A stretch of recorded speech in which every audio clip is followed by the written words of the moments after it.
I'm Mackie. And we are Shiny Side Out on WZZR, coming to you from Australia for Revolution Radio on revolution.radio. And it's a great place. It's also home to fresh, unfiltered ideas and conversations. And you'll find us in the chat room. You'll also find Mackie and I in the chat room.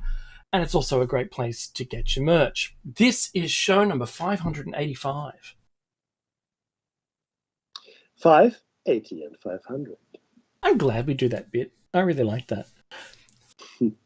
Catch us, it's Mackie and I, on air, online, and anywhere using your smartphone. Or you can just grab an app on your smartphone or tablet or phablet. Remember phablets? You can even do it now in the Chrome browser on your laptop. Or listen at home on a Grace Tabletop Digital Radio. If you missed Laris's show, don't fear. I've got a solution for you because it was fantastic. She was doing the Cyber Witch Cafe tonight with Niche. Awesome. Awesome show. Always an awesome show, to be honest with you. And to find out just how awesome she is, you can jump into the archives at the station's website, revolution.radio. And the access is free. So you can actually pick up all her shows if you like and binge them. That's what people do today, isn't it, Mackie? I heard. Mm-hmm.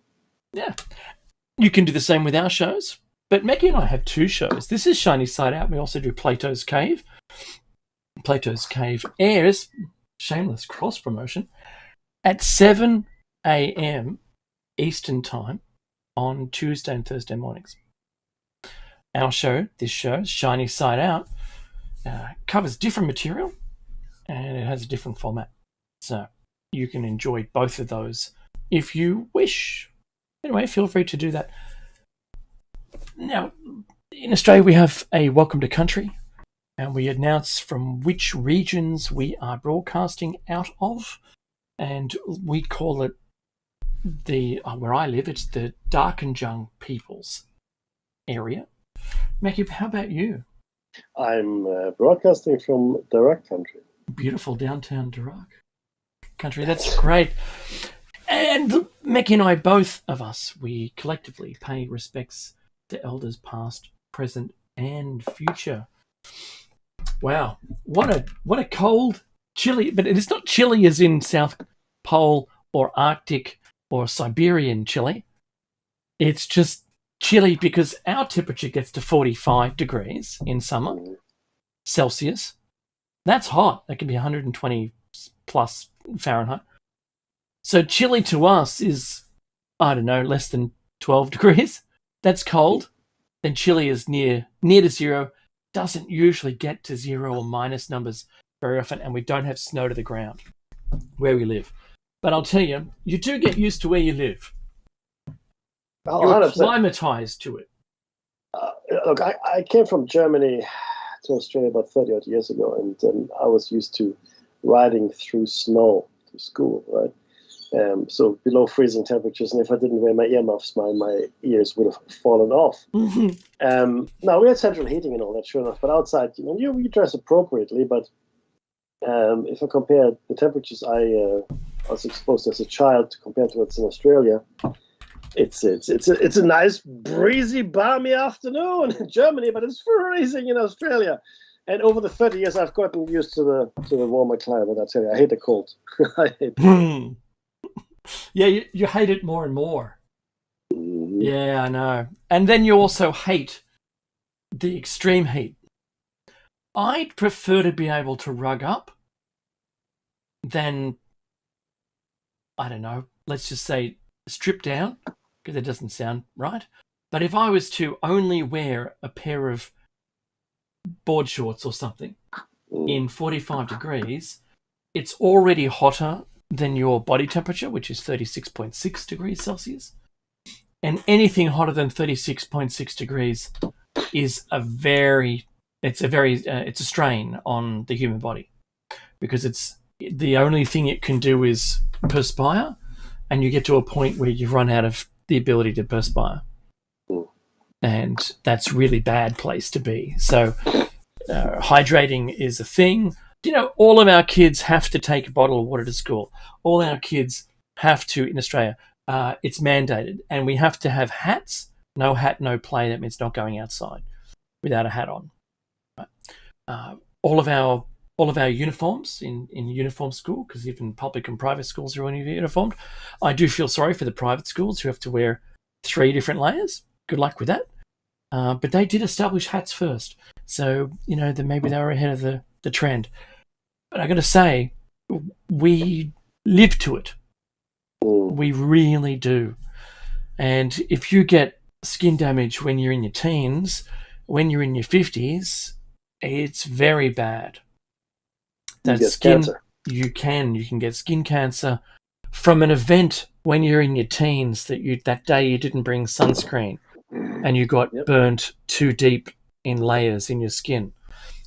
It's something else. And it does remind me of all of the things that we do practice today, as back then you just bought more oil. In fact, you could use cooking oil, vegetable oil.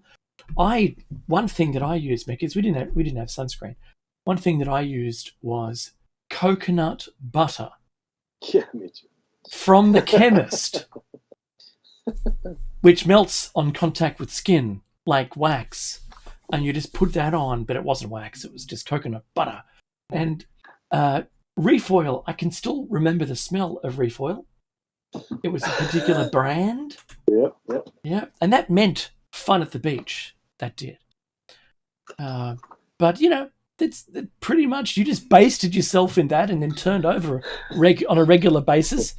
And I tan up like I could claim land rights, right? I've got Northern European tanning skin and olive skin, and it tans up really well. I remember my poor ex-wife back then and back in the day, she didn't have that skin, and she blistered a blister on her back that was so large, it was as large as a frisbee. Wow. And we didn't go to hospital. Well, would you? Because you didn't. Just walk it off. You'll be good. How soft are you? Soft. Yeah. Softest. So I did trade. I traded every single evening to be in the coldest place in the world inside an ice rink. And she knows who she is. And for that one day that I'd spent the whole summer while she was overseas in Europe skating, and I'd been at the beach every single day. She barely recognized me when I picked her up at the airport, and then we went to the beach. Not the same day, and her skin just wasn't at the time. I certainly know that it wasn't capable of dealing with the sun, and I do hope that she doesn't ever have any negative effects from it. Don't wish her any ill health. This is really bizarre, right? So I think it was just before COVID, 2018, 2019, there was a kid in American school who went to their swimming carnival, as it was compulsory here in Australia to go to swimming carnivals. Now I think it's optional. Only if you're going to race do you go, right? Because, you got to enjoy Redskins and sausage rolls and hot chips and things like that, right? But there was one kid in America who was burnt so badly by the sun because it was compulsory, and they weren't allowed to bring sunscreen. There was no compulsory application, no hats, nothing, right? And it was the first real event in the US of an ozone problem. Yeah. Right. Now, we were all blaming, everyone was blaming the CFCs, the chlorofluorocarbons, from hairspray that dissolved the ozone layer. Right? That's good. Sure, that's okay. So the 70s, as fun as it was for those people who lived there using cans and cans and cans of hairspray per evening, I'm just gonna say the disco. I like disco, and all those hairstyles. I really do. I really, really like it. But sadly, you were to blame for that, right? For the ozone hole, according to the science at the time. Right now, we know that if we had a local gamma ray burst in our, well, we know this because of science, right? I science, Mickey, do you science? I science All day long. all day long. That's a call out to the person who has a YouTube channel who just, that's how they close their YouTube, is I science. So should you. Right. Okay, it's not even real. So we know now from a chemistry perspective that a gamma ray burst destroys the ozone layer of a planet. So if there was one local in our environment, a couple of light years away, not 750 light years like Betelgeuse, but closer, that popped, that it could wipe out our ozone, and every living creature on the planet would have the hardest time attempting to survive in that new environment with ultraviolet A, B, and C hitting the surface of the ground in a way that it would be very bad. So, bring back disco. What the hell? Let's get us all used to it in advance. Stay alive. Stay alive. Stay alive. Very nice. Mickey, that's so good. We should go to karaoke. I'm so not. Okay, prediction. Hang on. Oh, I feel Nostradamus. Never gonna happen. Never gonna happen. Never. That's pretty solid. That's some solid evidence right there. That's what happened. That is real. Well, I had one more story. This was about the Pope saying, he wanted to quit. Remember that? Oh, I do. Yeah, right. So now he's kind of coming down with a viral thing, doesn't kind of feel up to it anymore. And I think we're getting closer and closer to the last Pope, as per the Nostradamus thing. There's the segue. Yeah. And I'm discussing with one of my friends, right? Who knows who he is? And about how much do you tell your friends? Because Meki and I have learnt now, but this is the 11th year. Back in the day when we were on the coalface without a station to be able to discuss things, without a show, individually, if I discovered something, I would tell some of my friends in the first contact group. And maybe they would pass it on, maybe not. If there was a party or something, we would then, eventually, after enough beer or wines or what have you, the conversations would lead down to these parts, right? And back in the day, Meki and I were living under the threat of, the Third World War with nuclear weapons and all this stuff. So that was always pretty hard. But today, Meki and I are totally aware of how you can't discuss where you are down the rabbit hole or the path. You've got to understand a person asking you a question, say, about either 9/11, it doesn't matter, moon landings, just the big ones, JFK, nothing more than that, not going crazy with it, and just say, well, what do you know? And they tell you, and you go, okay, well, here's the first breadcrumb away from you towards where I am. Because if you give them the actual whole answer, it's kind of like Morpheus and Neo. You can't say, I'm just going to hack into your computer and tell you the end point, because you'll never get there. You'll never make it there on your own. Yeah. Because the chasm's too large. You do have to rest at every single point along the way towards where surely the majority of the listeners are aware of what we're saying here. So if there's a number of stepping stones, don't take them past the first one. You can really mess with people. People have a foundation that this world is solid, right? Their foundation is that it's solid. The government is truthful. Media is truthful and telling you exactly what's meant to be said, right? Without bias. Right? See how that's... I'm going to be here all week. So I'm going to hand it to you now, Mickey. I'm just going to say the warnings there are that people are actually fragile, and that foundation of all of those things between their workshops and home has to remain intact? I was going to hook into what you just said there, Dave. And if you look at Maslow's hierarchy of needs, right, shelter, food, blah, blah, blah, what is really, in my opinion, missing is the need for, what's the best word? Not verification, but the need for confirmation, right? It's self-confirmation and not just a validation of self.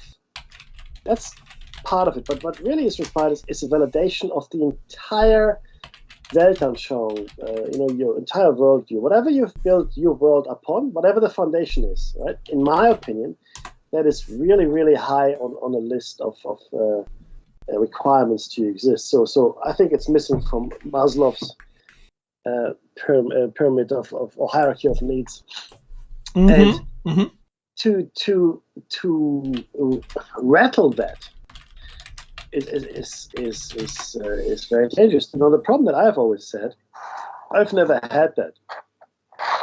Yeah, I saw that. I've never had this foundation of where I belonged and who I was, for various reasons. Most importantly, because I was born to a Turkish father and a German mother in 1960s Germany. You try that. And that makes you a comedian. That makes me a comedian, right? But it was tough, right? I'm not complaining. I'm not bellyaching. It's not the world's smallest violence. It's just a statement of fact. But it also didn't give me an in-group. I never felt I wanted to, Dave. I wanted to be so badly part of something, right? But there was just never. I mean, yeah, of course I had friends, right? But you can have friends, but you never feel like you're part of the dominant culture, or even the minority culture. In fact, I was part of no culture while I was there because the Turks didn't accept me because I didn't speak, really good Turkish, didn't look Turkish. Mom was German, which was another thing, and then the Germans didn't accept me because of my name. Anyway, that's neither here nor there. So that's really important. This foundation, and once you start scratching at that, and the things that Dave and I talk about. We don't talk about them because we think, they're controversial or interesting, or we want to get ratings, because I have no idea what our ratings are. I'll be honest with you. I have no idea. We don't even know how many listeners we have. That doesn't matter. Not a clue. Not a clue. But we do it because that is what is interesting to us. We are interested in it. And it also compels us to uncover these things. And since we have a platform, which is great, we now can... tell anyone who chooses to listen to us about the things that we find interesting, are interested in, and wish to uncover or further investigate. So it is really very interesting to think of human beings in this way, right? Because ultimately we are defined by what we believe. There's nothing else that defines us. And it's something that we learn as we go through life, and everybody learns something else, everybody's different reasons. I find it not hard to understand why people don't believe what I believe. But when I talk to them about it and I give them evidence, I do find it hard to understand why they don't go, or at least consider what I'm saying, right? But it's always almost, Dave, on the offensive. Like it becomes very quickly, it becomes defensive, but then it goes on the offensive, right? Oh, what you're talking about, it's crazy conspiracies, that's all nonsense, everybody knows that, blah, blah, blah. They quote a headline. Oh, man, it's, inherited opinion, we've discussed it I'm before, glad we had that collective experience. Well, it's not uncommon, it's just human nature. And I dig it, I get it. I'm not putting anyone down, it's just what it is. Oh, well, that's right. But then, you are confronted with these things, and they're staring you right in the face. We're going to talk about in the second hour, the new show cycle we're going to talk to you about is and we're going to call it The Unseen World. And today we're going to give you a bit of a snifter of what that will be like, and what prompted us to do it, etc., etc. But suffice it to say, it's going to be interesting. Having said that, there are a couple of things I did want to share with you. And remember, Dave, we were talking about the lady that was tasered. Yes, 95-year-old. She passed. Okay, she did. So and I asked, well, what's next, Dave? What could possibly be next? And then now this happened in Mississippi, Okay, this happened in Mississippi. I don't know exactly when, but it was recently. 11-year-old boy. So what happened in Mississippi is in the last couple of days? So that they sweep the leg out from under him? No, Oh, worse. no. So 11-year-old boy Mm-hmm. calls the police. The boy calls the police because there was domestic disturbance. That's good. Right. Yeah. No, yeah, absolutely right. So apparently, what happened was, so Nakala is the mother, of this boy, and she told people. I guess this was last week. After all, sorry. She said the father of another of her children had shown up. So clearly, it's That's several fine. fathers Yep. involved. And he was acting irate, and she instructed her son to call the police. Okay, when the police officers arrived, the mother told them, that this particular officer, had his gun drawn at the front door, and asked everyone inside to exit. As her 11-year-old son turned the corner of the hallway, the officer opened fire, striking him in the chest. 11. What? 11. And the 11-year-old boy said, "Why did he shoot me? What did I do?" And he started crying. Now, he's not dead as far as I understand it. What? Where? Where? How? What? Mm-hmm. I'm lost. Because we have this 95 in Australia. We have this 95-year-old woman being tasered. This 11-year-old boy, and the officer has the gun drawn. What does he think he's going to do? Uses powers of telekinesis to lift him up and crush his spine? I don't know. I'm squashing your head. Wow. Right? Oh, look, I haven't. I'm not aware of the story, but I'm still going to suggest that was an inappropriate use of force. I'm with you. Yeah. It is. It's also the reason why toy guns are coloured in different colours. I'm not saying that he held one, but it just took me back to another shooting where, in the dark, it's even hard to see those things. But look, Sorry, that was 1 day ago. Was 1 day ago. Yeah, that was when it was reported. You look at the picture of the boy. He looks like he's 11 years old. Mm-hmm. He's not a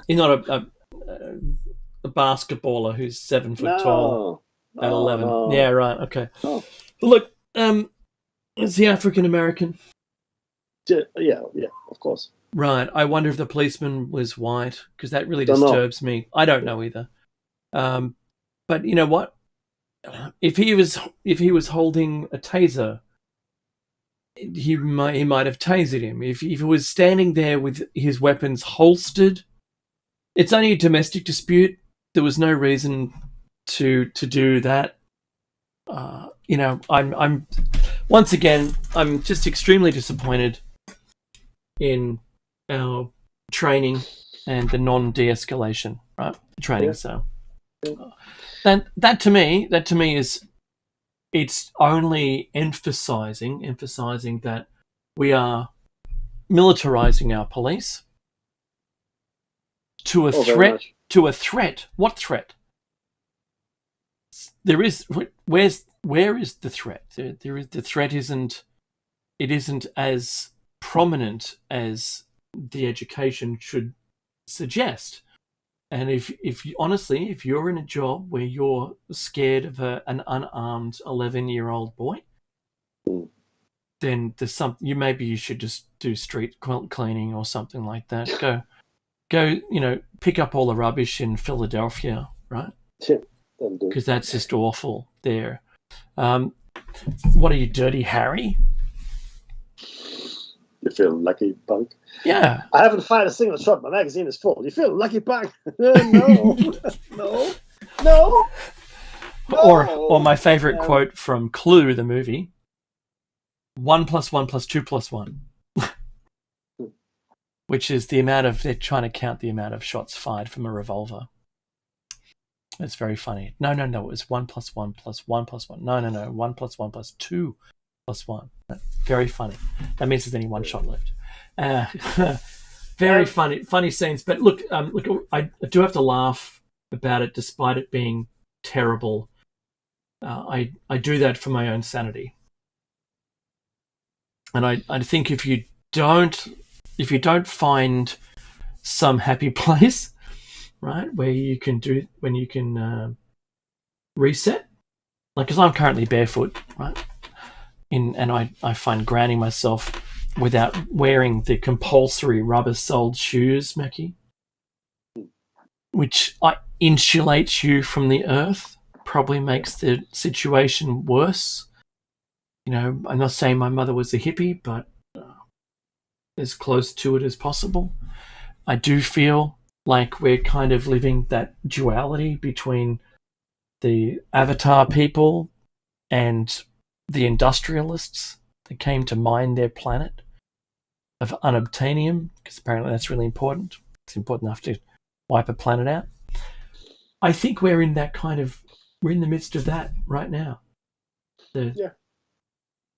Where we are secondary to money. We are secondary to the operation of our respective countries. We are secondary to the decision-making process. We are secondary to laws and judgments.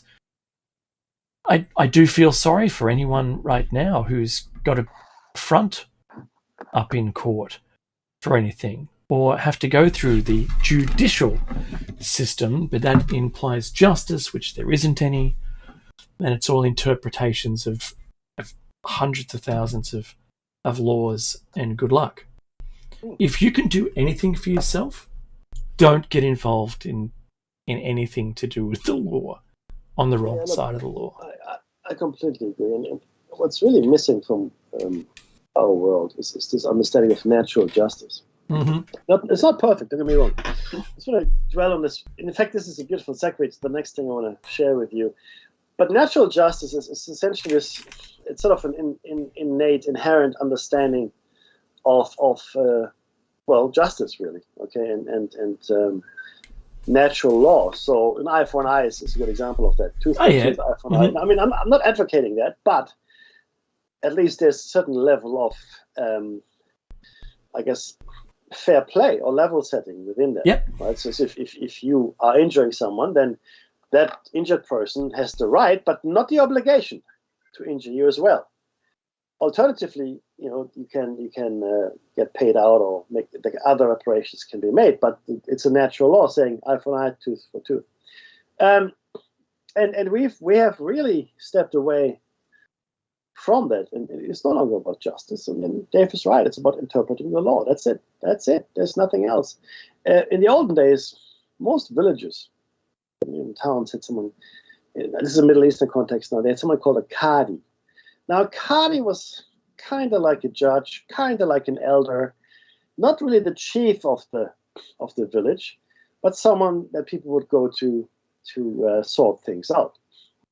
If there's a dispute, for example, in the vein of Solomon, right? It's two beautiful stories.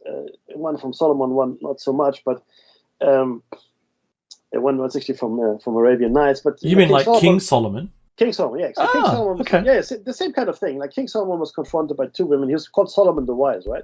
And they both claimed that the baby was theirs, respectively. And King Solomon said, oh, okay, well, they would argue back and forth, and neither would give in. And so King Solomon said, oh, you know what? Let's just chop the baby right through the middle, and then you both have half a baby. And one of the women said, yeah, sweet. And the other woman, no, don't do that. Give her the baby. Just don't hurt the baby. And of course, promptly, King Solomon gave the baby to the one who didn't want it cut in half. And that's yeah. I mean, there you go. Right. There's another one which is beautiful. Every day, a worker would go past a shop that fried fish every day, for breakfast, for lunch. He would go past and he would stand there and enjoy the smell. Every day. It came to a point where the proprietor of the shop felt that he's giving the guy service and he should get paid for it. I mean, if he's standing there for 5-10 minutes enjoying the smell of my fish, I should get compensated. So he takes him to the Qadi and he goes, Qadi, look, he's coming every day. He comes past my shop, in the morning, at night, at lunchtime. Sometimes he comes and smells my frying fish. I think I should get something for that." And then the caddy thought about that for a while. Okay, that's fair. And he goes to the worker, "Do you have coins in your pocket?" And the worker goes, he wasn't very rich, right? He goes, "Yeah, I do." Well, the point is he couldn't afford to buy the fish. That's why he just stood there and enjoyed the smell. Yeah. And the worker goes, "Yeah, I do have coins, but I really can't afford to pay for the fish." And the caddy goes, "That's okay." And so he goes to the fishmonger. So he enjoys the smell of your frying fish. And the fisherman goes, "Yes, great." And he instructed the worker, "Okay, take your coins out and spin them on the table." And then they would, clinker and clanker on the table. "You will pay the fishmonger with the sound of your coin." And I think that's just beautiful, right? So he would spin the coin, it would clinker and clanker like coins do when they're on the table, right? And so he smelt the food cooking, yes. And the other guy paid him with the sound of the coins. That's it. That's beautiful. And I thought, isn't it though? I mean, of course, it's a story, but nonetheless, it gives you an indication of what natural justice is, right? Mm-hmm. It's not Monsanto suing you for seeds that made it onto your land against your will, and then claiming that you stole proprietary information from them, and losing at the same time in the court because they've got the law on their side. But no, I also watched just this week. I watched a documentary called "Nazis at Nuremberg: The Lost Testimony." Oh, and it's fascinating stuff. So essentially, all of the trial, all of the proceedings were recorded. I don't know if you know this, but most people don't. And those recordings were then pressed into vinyl. So there are thousands of vinyl records with the Nuremberg trials on it. And they just finished digitizing it. Oh, thank goodness. Because they were afraid that somebody would hear about it and just come and destroy it all. Because these are unique. So this is the only recording that exists in vinyl. So all digitized now, so it's all online, so it's all good. But and this is in light of the show cycle we just completed, which is the Nazis and the occult.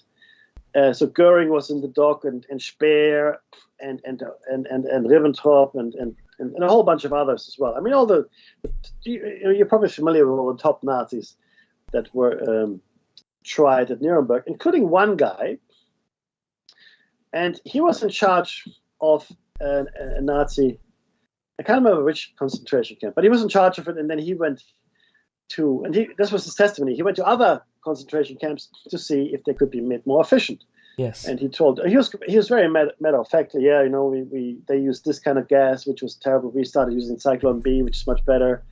We also built the concentration camps to hold at least 2,000 people in the showers, so we can gas more people at one time. So, but not in a boasting kind of way or in a regretting kind of way, just in a matter of fact way. Yeah. It's like. Yeah, today I cooked 5 potatoes and I made them into mashed potato and I served them with the sausage. That's it. Like that kind of just information relaying, no other further thing, which was chilling in and of itself. However, there was not a single word uttered about Kammler, Hans Kammler. Wow. Nothing. Zero. The guy who was in charge, okay, of the secret weapons. He was in charge of pretty much all the architecture of the concentration camps in Germany, right? And clearly responsible for efficiently killing millions of people, or more efficiently killing them, as well as directly responsible for thousands of workers in forced labor camps. Nothing. Hans Kammler didn't come up at all from any of the people in the dock. It wasn't even mentioned. I mean, everything else came up. Everything you can imagine, everything under the sun was brought up. This and that and something else and more. Hans Kammler, nothing. The documentary also didn't mention Hans Kammler at all. Nothing. Zero. Now, that, to me, when I watched it again, like I said this week, I thought to myself, he really has been edited out of history. That's right. Completely. And I will put together a timeline for everybody here, outlining the events that I think are critical in World War II and after. And now that, we've got such a wealth of information now here, right? Yeah. It'd be a crime not to do it. Now, the timeline will only have things that we can prove. Okay. Yep. So only that when there's a source that says this was what happened, or some documentary evidence is there, and then we will see what that tells us. Then Dave and I will try to fill in the gaps, should there be any, right? Because a lot of the stuff that you come across and that happened just doesn't make any sense in and of itself, such as Operation High Jump as an activity, as an isolated activity. It makes no sense at all. That's right. At the North Pole, it would make more sense at the North Pole. It makes no sense at all at the South Pole. 0 sense at the South Pole. Just on the Alaskan northern border, they could have done something. That's right. But that would make sense. In fact, there was a much smaller expedition that was undertaken there, much smaller, around the same time frame. But the battle group that went with 5,000 soldiers, like veterans, obviously from World War II, so they know what they're doing. It boggles the mind. But what for? Oh, this is a mapping exercise with 5,000 veterans. Yes, let's map something. So it's just a little incongruous. But yeah, so Hans Kammler, and now there seems to be some fairly good evidence that he was in fact brought across with Operation Paperclip potentially, and then maybe went somewhere else, maybe South America, maybe the Antarctic, who knows? But certainly he was not killed in the 5 different ways that were described to us in the various testimonies. Okay, no, that's right. And in fact, one of the most compelling reasons why it was important for him to have died, just from a purely human or humanitarian point of view, is so that his wife could get a war pension. That's right. That's really, I mean, in fact, look, my grandfather received the war pension because he was grievously injured in World War II. He lost his right arm, and he I mean, like times considered, I think he got a lot of money. My grandfather had a plate in his head. Yeah, as a result of World War II, survived World War I, and went back for 2. Came out of it, which is pretty good. Yeah, lucky there was. It's 1 to 100, isn't it? 1 to 1,000 that didn't come back. Dude, just some crazy numbers, yeah. Oh, look. I mean, if you look at how they, and in fact, if you want to get, and people tell me this, that were there, the surviving ones, I should say. But if you want to know, and this is a long time ago that people told me, but if you want to know what it really looked like or felt like, they said that Saving Private Ryan is really great the best. Yeah, that's exactly right. That's what they say. I don't know. My father said the same. Right, and it's the opening scene, the first 5, 10, whatever minutes.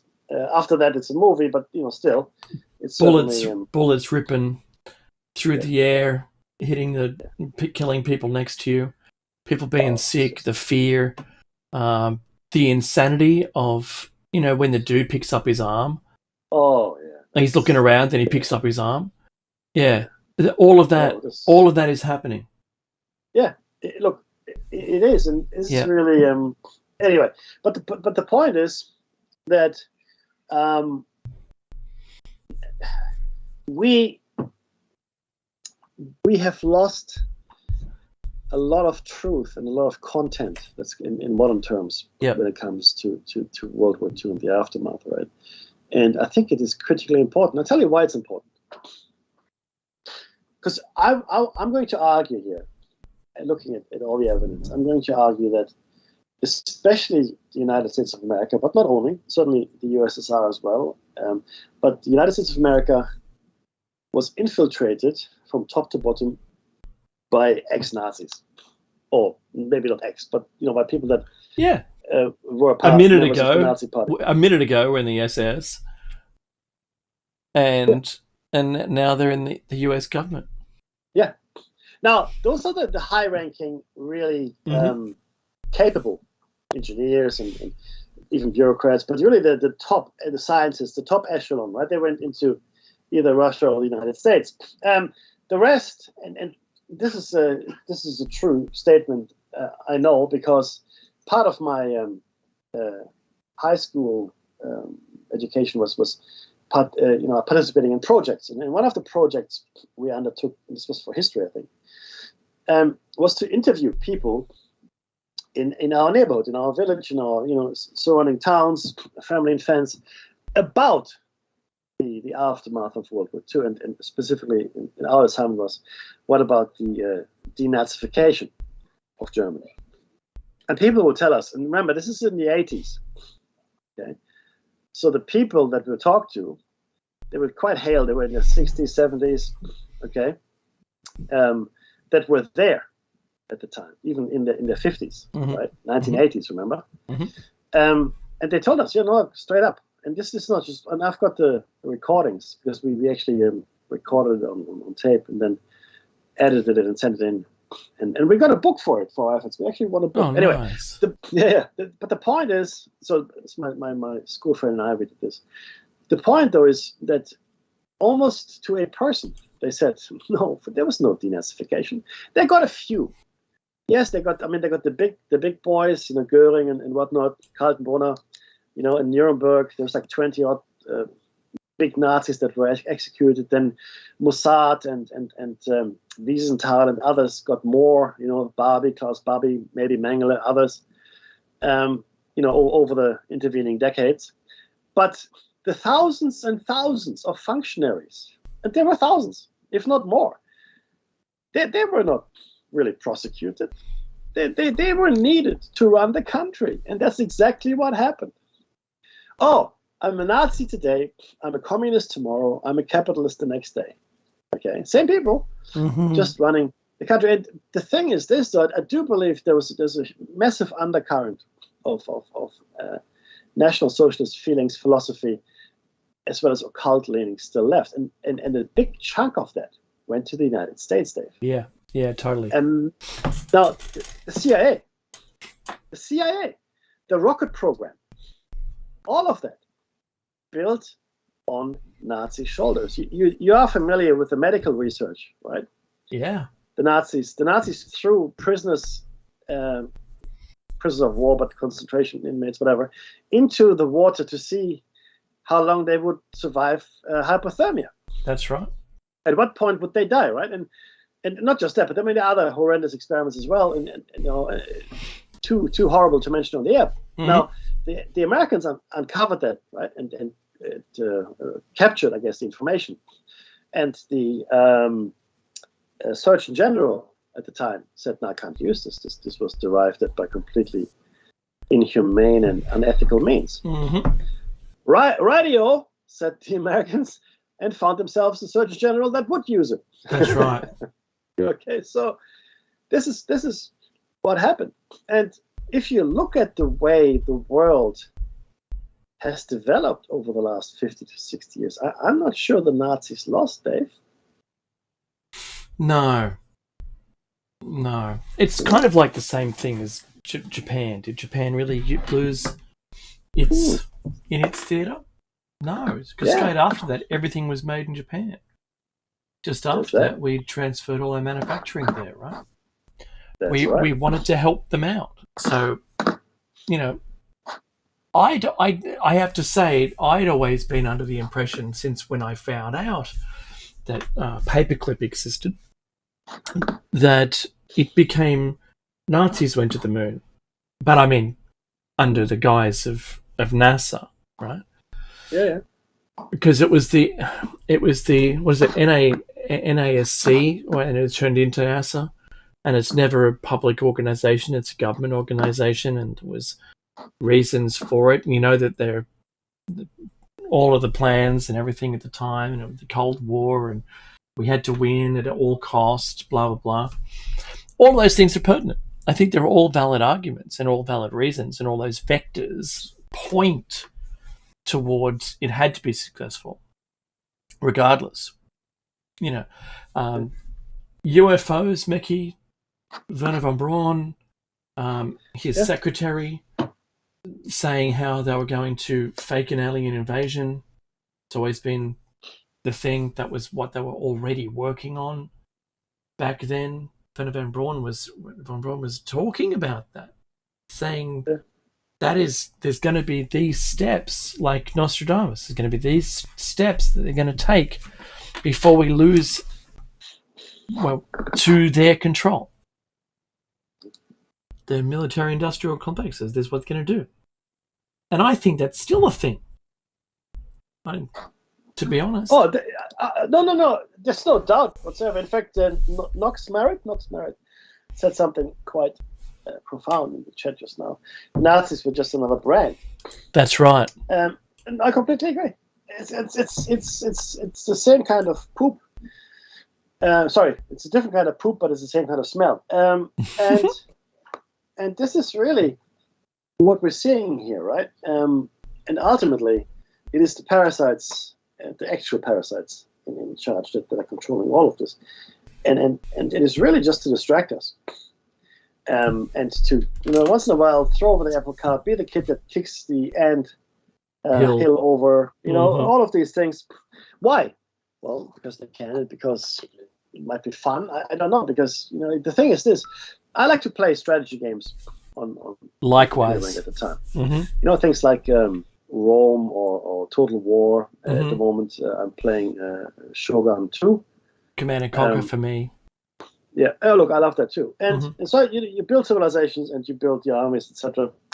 And it's fun to do it, right? And you get battles of thousands and thousands of soldiers against each other, and it's just computer games. So who cares how many die, right?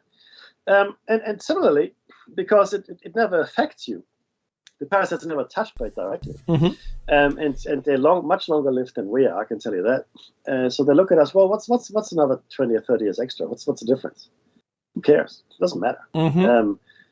And so they're quite happy to do that. And I reckon they play at this in a similar way that you and I, Dave, are playing our strategy games.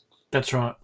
To stave off boredom, certainly, is one of the reasons. I mean, there might be other more esoteric reasons, but certainly that would be one, I want to say. So it's, I don't know, it's a terrible situation that we find ourselves in. So think about it this way, and I know you love the mayfly example, but I'm just going to use the family dog, for instance. You get 7 to 10 years, if you're lucky a bit longer. Cats, well, we had one to 18, but 10 to 14, that was Gershie. 10 to 14 is a very good age for a cat too, and that's not mischief ending. That is natural life ending. You've got to think that if you're away for an hour, it's felt like 7 to them. You might have been away for 10 minutes, but that's 70 minutes, right? Just think about, the percentage of time that they're alive for. And they might, a family pet might see your children grow up and get bigger and, but that the adults, they don't notice any change in the adults for the most part. But they go through their entire life cycle watching us and all of our interactions with them. And I find it, for me, really super important to pay as much damn positive attention to my family pets, because you've got to think of how little exposure they are on our timelines. Like, it's nuts. It really is crazy how little time that they have with us. So do look at your pet and in this way and see how that changes your interactions, because you know what, I think this is the time in our history where we've seen AI already take away 100,000 jobs this year. I think that doesn't sound like many, but there's going to be many more. We're seeing an evolution of AI right now, and if you rewatch The Matrix, what's the entire reason why we're all, captured by the computers and put into red bubbles in red goop or pink goop, and we're now their power source? Why? Because we invented AI. That's the entire premise of the movie. It's that AI decided just to use us as batteries. That's it. And to keep us happy, but we didn't like too much happy. That's right. We're not built We didn't- for we it. didn't Our buy it. minds aren't built for it. Yeah. Yeah. So we had to have some kind of conflicts going on, right? That's right. And Yeah, that's crazy, and that's where we live, Mecca, with 4 minutes. Yeah. No, completely agree. So, and this is, look, again, you know, if you were put into, give you a real life example here, the tropics, the South Pacific, if you will, right? The islands there, the beautiful islands. Sometimes there's storms and all that, sure enough, but for the most part, the climate around the equator is fairly stable. Yeah, there's rainy seasons and you do get storms, so you just prepare for that. That's okay. But other than that, fruit, vegetables, fish, even game, abundance.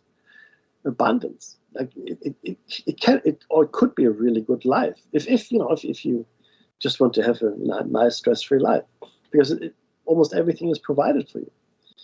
It just grows. Everything just grows like crazy. You don't have to like in the northern hemisphere, right? You have to actually work. Toil. You have to toil. That's right. You have to tend the land. In the tropics, not so much. You just make sure it doesn't grow too much. Cut it down once in a while, right? And you know what set in? Boredom.